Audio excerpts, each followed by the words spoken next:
My name is Yahya. I am play in Sad. Okay. Where are you from? I'm from Egypt. You're from Egypt? I am from India. India? Not India. You are joking. Morocco. You like Morocco Hakimi? I am Yeah. biggest fan Hakimi. You are a Hakimi fan? No. No? No. You are fan? Cristiano Ronaldo? No, Messi. Messi? Yeah. I don't like Messi. Why? It's better I am than Cristiano. I am خلاص dead. I am Muslim. That's why I don't like Messi. You Messi or Hakimi? Thailand. Haaland. Ah, good. Your name?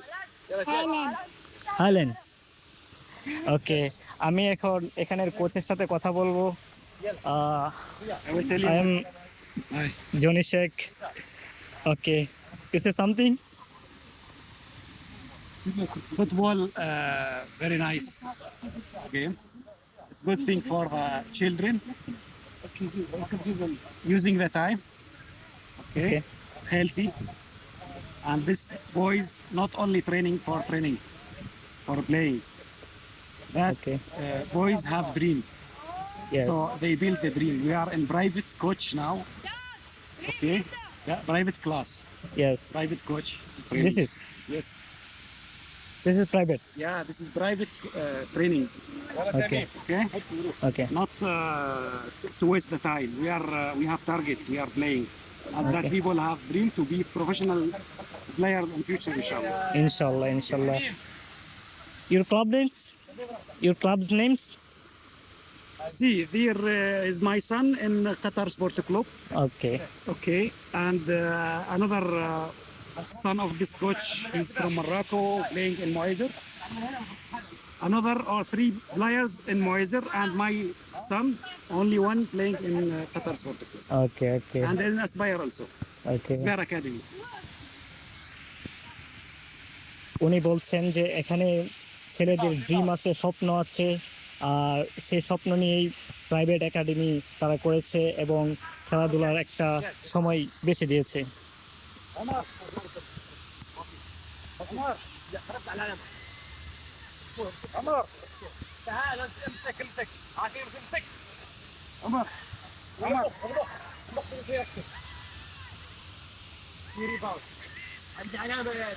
Can I ask you something? Why you training here? For the football training. For the football? والله ما اسالي الخدامه Why you are here?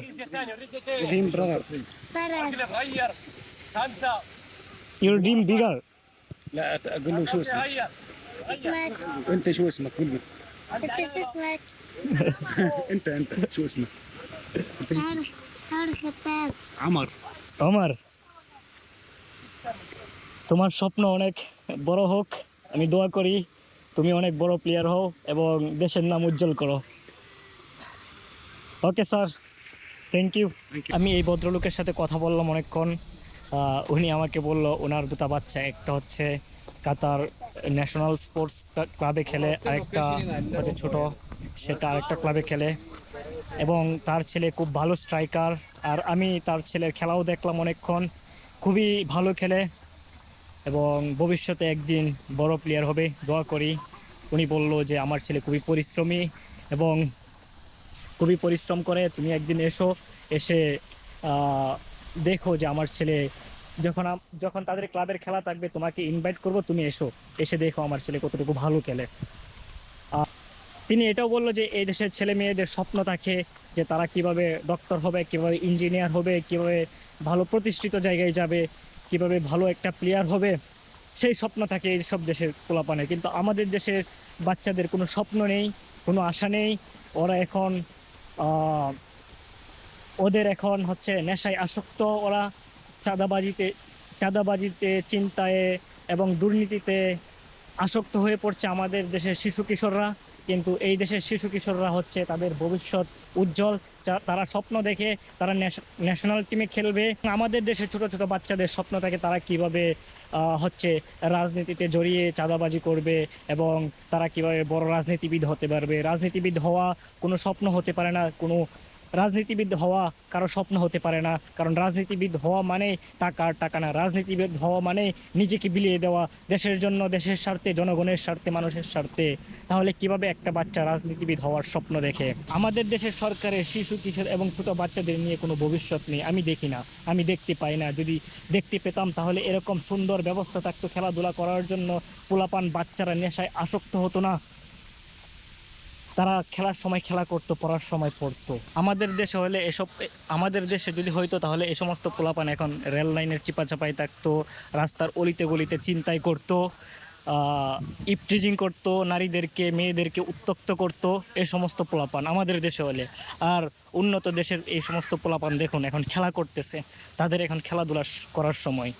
যখন তাদের খেলাধুলা করার সময় থাকে তখন তারা খেলাধুলা করে, যখন তাদের ঘোরাফেরার সময় থাকে ঘোরাফেরা করে, যখন তাদের পড়ার সময় হয় তখন তারা পড়াশোনা করে। এটা হচ্ছে শিক্ষার অভাব। আমাদের দেশের সরকার বা সরকার ব্যবস্থা এরকমভাবে আমাদেরকে গড়ে তুলে নাই, আমাদেরকে ওইরকমভাবে একটা সুব্যবস্থা করে দেয় নাই আমাদের জন্য। সেই জন্য আমাদের প্রজন্ম, আমাদের ছোটো ছোটো ভাই বোনেরা এখন নেশায় আসক্ত হয়ে পড়ছে।